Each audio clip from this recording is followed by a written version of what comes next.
Hello বন্ধুরা, welcome to my Yasmina Khatun channel. আজকে একটি মিনি ব্লগ নিয়ে এসেছি। তো আমরা ভাতের জল গরম করতে দিয়েছি। আজকে আমরা রাঁধবো হচ্ছে ছোলা ডাল দিয়ে মাংস রাঁধবো। তো ছোলা ডাল সেই জন্য আমরা ভিজিয়ে নিয়েছি এবং উচ্ছে ভাজি।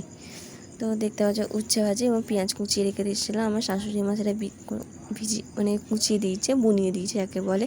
ফ্রিজে মাংস রাখা ছিল, সেটিকে বার করে আমরা জলে ভিজিয়ে দিয়েছি যাতে বরফটা গলে যায়। এবার আমরা কড়াইয়ে সর্ষের তেল দেবো। তো সর্ষের তেল বার করতে গিয়ে দেখি সর্ষের তেল নেই গো, তাই আমরা সর্ষের তেল ঢেলে নিলাম। আর দেখছি জলটি গরমও হয়ে গেছে। তো এবার চালও বার করতে হবে। তার আগে আমি কড়াইয়ে তেল দিয়ে নিয়েছি, তারপরে আমি চালটা বার করতে গেলাম।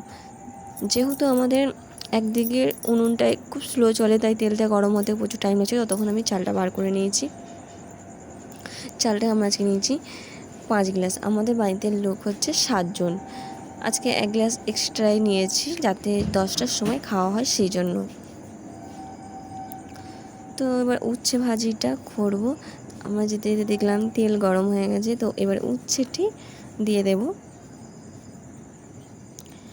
বলে রাখি, ভিডিওটি যদি ভালো লাগে লাইক, কমেন্ট এবং সাবস্ক্রাইব করে দিও, প্লিজ শেয়ারও করে দিও। পরিমাণ মতো লবণ এবং হলুদ গুঁড়ো, লঙ্কা গুঁড়ো দিয়ে দেবো।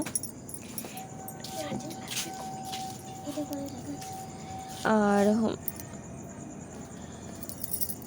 তোমরা যদি আর অন্য রকম যদি ভিডিও চাও তাহলে আমাকে জানিও কমেন্ট বক্সে। ততক্ষণে আরও কী কী করেছি সেটা দেখিয়ে দিচ্ছি। আলুটা ভেজে নিয়েছি, যেহেতু এক হাতে ভিডিও করি তো অত সব দেখানো খুঁটিয়ে সম্ভব হচ্ছে না। আর এদিকে মাংস কষাতে দিয়েছি। তো আমরা ওই রেঁধে নিয়েছি যেটা যেটা বলেছিলাম। তো এটি হচ্ছে আমার দেওর স্কুল গিয়েছিলো, স্কুল থেকে এসে দেখি যে সে জলে ভিজে গেছে। তো ব্যাগও ভিজে গেছে, বইপত্রর কী অবস্থা দেখতেই পাচ্ছ ভিজে। তো ভিডিওটি ভালো লাগলে লাইক, কমেন্ট, সাবস্ক্রাইব এবং শেয়ার করে দিও।